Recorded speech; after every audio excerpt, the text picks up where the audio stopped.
The Legend of Zelda Tears of the Kingdom features a world that rivals and in many ways even surpasses that of Breath of the Wild in terms of its scope.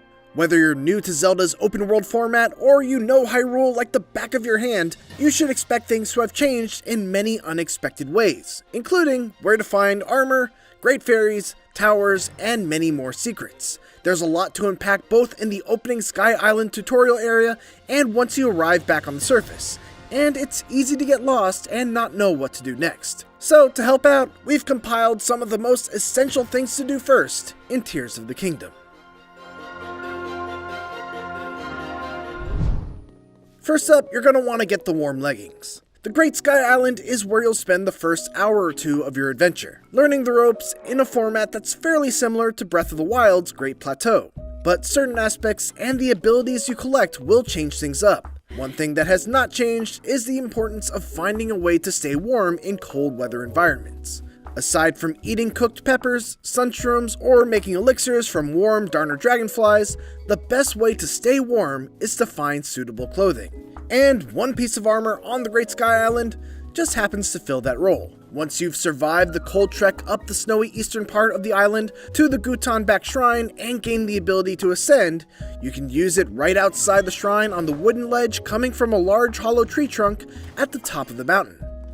Look inside the trunk to find a small recess in the corner that holds a green Zonite chest.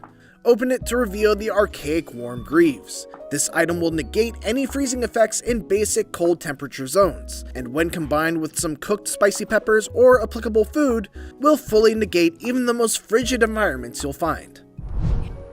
Next up, you're going to want to stockpile Zonite devices. Exploring the Great Sky Island will also begin to teach you the importance of Zonite devices, such as things like fans, wing gliders, and portable cooking pots. Many places you explore may sometimes have remnants of these devices that you can find and use, but nothing beats being able to summon them at will. Luckily, such a way exists in the form of Zonite device dispensers, which are large globes filled with capsules like a toy machine. In exchange for tossing in Zonite charges, easily gained from defeating constructs or looting broken down relics, you'll gain a large amount of capsules that fit in your inventory and have no upper limit. Be sure to stop by the 2 dispensers on the island before heading down to the surface, and keep a good amount of devices like fans that you can take out whenever you find an abandoned vehicle in need of a good push, or wing gliders to get around between Sky Islands. Note that each device dispenser has a set variety, so you should always be on the lookout for more dispensers all over the place to broaden the devices you can pull out at any given situation. Next up, here's a familiar one: explore Hyrule Castle. When you first descend back down to the Kingdom of Hyrule, it's always tempting to run off and see what's changed, or get sidetracked exploring a newly opened cave. But hear us out. Play along with the main story quests for just a bit. An early short main quest will involve you delving into the ruins of Hyrule Castle, or rather, what's been left behind on the surface. Thankfully, since the guardian robots of Breath of the Wild are no more, the castle ruins are surprisingly light on enemies. Be sure to check out the first gatehouse and dining hall to find a bunch of weapons and items that have been left behind. The real treasure can be found in the guard's chamber, but be warned, getting there is a little tricky, as a guard posted outside will turn you away until you advance the story. If you want to sneak past him now, look for a balcony on the ridge above, past the gatehouse. This room leads downstairs where 2 extremely tough enemies are hiding, but if you sprint through and down the left hall to the second passage on the left, they'll stop chasing you. There are a ton of weapons stashed here, but you'll need to skirt around 2 black bokoblins hiding under stairways. Head to the right side of the chamber and climb up around the broken stairs to the back of the room. Then Ultra Hand a makeshift bridge to the corner, and you can find a chest holding the Royal Guard uniform, which grants 4 defense right out of the gate. Next, you want to get the paraglider. Hold off on racing away from Central Hyrule to explore for just a bit longer, and be sure to check in with Pura after returning from the castle so they can activate the first Skyview Tower. In order to log more map points, they'll need to shoot you out of towers now, and thankfully, they'll give you back the paraglider first.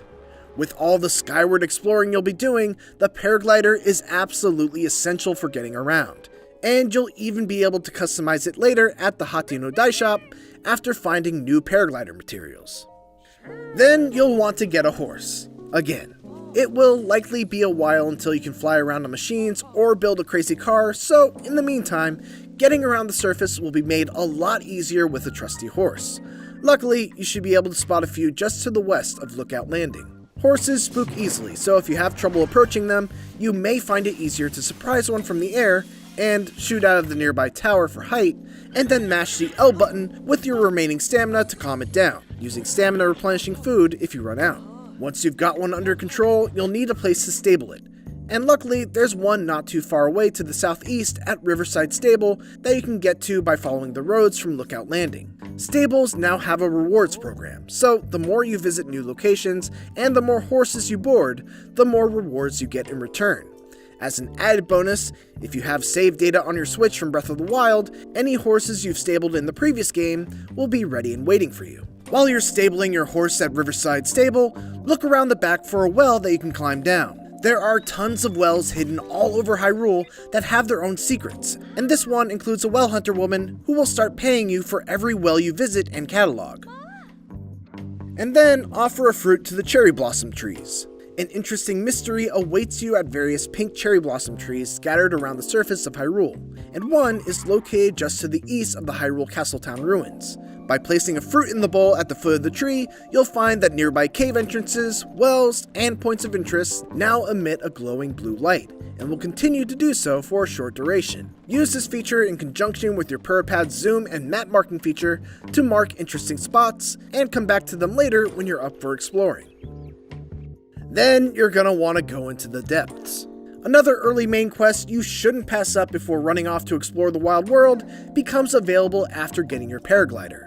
Robbie will want your help investigating giant chasms that have appeared all over Hyrule, leading to a terrifyingly enormous underground region known as the Depths. By helping him out and diving into the Hyrule Field Chasm, you can catch up with him somewhere in the darkness by using Bright Bloom Seeds to navigate off to the west. He'll then activate the Purrpad's camera function, which is necessary to undertake many other side quests in the world. And we'll also unlock the Hyrule Compendium feature to help keep track of the many creatures and items you find in your travels. And then you're going to want to help the Monster Control Crew. Not far south from the Hyrule Field Chasm, you can spot Captain Hose with a militia aimed on taking out hordes of monsters, and they could really use your help. Agree to help them, and they'll move on to a fort by the Hyrule Garrison ruins. It will be a big and chaotic fight, but worth your while for clearing out monster hordes. Plus, you'll earn money for your trouble and can help yourself to all of the monster parts and weapons left behind by the battle. There are plenty more of these battles that can happen in every region, and may often block your progression into new areas, so having the Monster Control Crew to help you out is always a bonus. Next up, fix that poor guy's sign. No matter where you end up traveling in Hyrule, you're sure to find a strange sight in the form of a man named Addison struggling to hold up a sign for the Hudson Construction Company.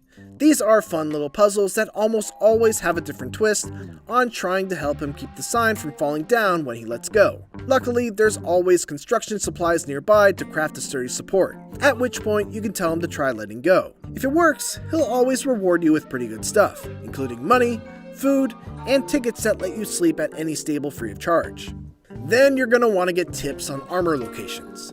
Like Breath of the Wild before it, Tears of the Kingdom has tons of different armor and clothing options to find while you explore. While you can buy some basic armor in Lookout Landing, you'll probably want to start looking for armor that adds bonus effects. Luckily, there are travelers who can help point out possible armor locations for you.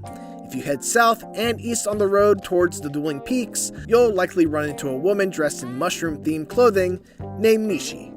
She happens to be a fashion hunter, and knows rumors of the locations of Misko's treasure, a bandit who hid away different types of clothing. Speaking to her in central Hyrule, she'll tag the locations of 3 caves that hold armor that will help you climb, increase your attack power, and reduce electric damage. She'll also mention to keep an eye out for her in other regions, and she'll even give you more tips on where to find armor across all the land. And then, find Impa and the geoglyphs.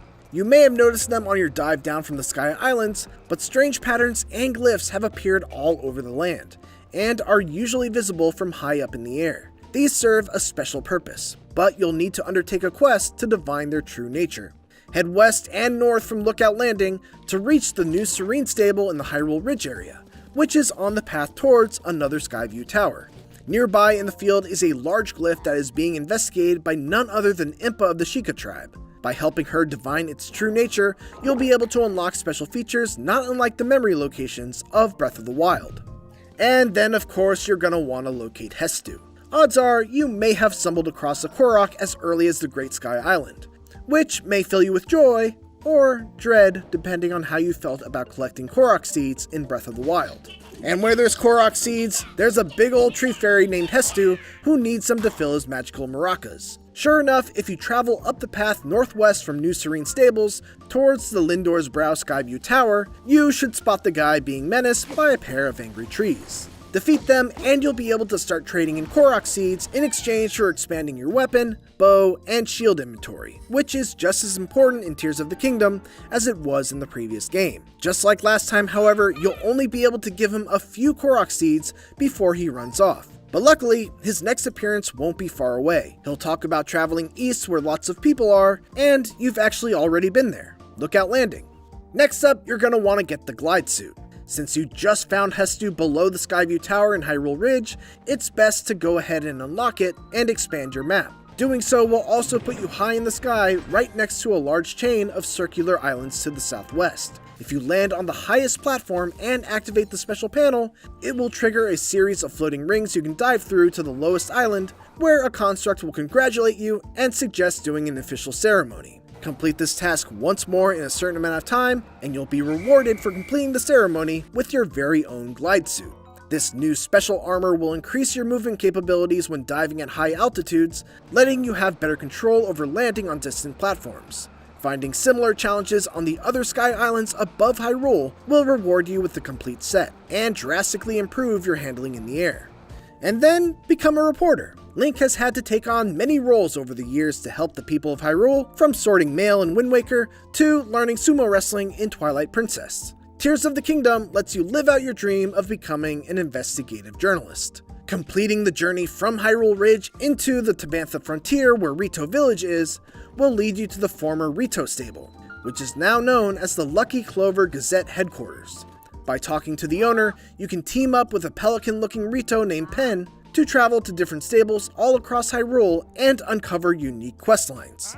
These quests won't normally appear at the stables unless you've been hired by the Lucky Clover Gazette, so it's good to start on this quest early so you won't miss out on anything later. As an added bonus, the more quests you complete for the newspaper, the closer you get to receiving the ultimate reward, a set of froggy armor that negates the effect of slippery walls. A dream come true. And finally, bring music to the fairy fountains. In Breath of the Wild, the Great Fairies would upgrade your armor and unlock new set bonuses, but were often very hard to find in the wide world. This time around, you'll find them near different stables, but the rules for coaxing them out of their flower buds have changed. Instead of a huge sum of rupees, the Great Fairies will refuse to come out unless they hear some wonderful music. And this quest can only be undertaken once you've become a reporter for the Lucky Clover Gazette. You can start by traveling to the Woodland Stable, which is just to the east of Hyrule Castle across the large river at the edge of the Great Hyrule Forest. A traveling musical troupe will report that they want to play for the Great Fairy, but they need help getting their cart working again. By this point, you should have borrowed a horse of your own and visited at least 2 stables, which will get you access to a towing harness, which you can have the stable merchant equip when speaking to the front desk. Fix up the cart's broken wheels using Ultra Hand, and then drag the cart over to your horse's towing harness to glue it on. And then take them up the hillside to the Great Fairy. This will unlock the first of 4, letting you begin upgrading your armor in exchange for a small sum of rupees and a few ingredients depending on the armor piece. With this questline started, you can begin to seek out the other Great Fairies that are helpfully marked on your map, and find the rest of the musicians needed to get the fairy fountains operational once again. And those are our picks of things you should do first in Tears of the Kingdom. For more tips, tricks, and guides, make sure to head over to IGN.com to check out our growing Tears of the Kingdom wiki and interactive map. And for everything else Zelda, keep it here on IGN.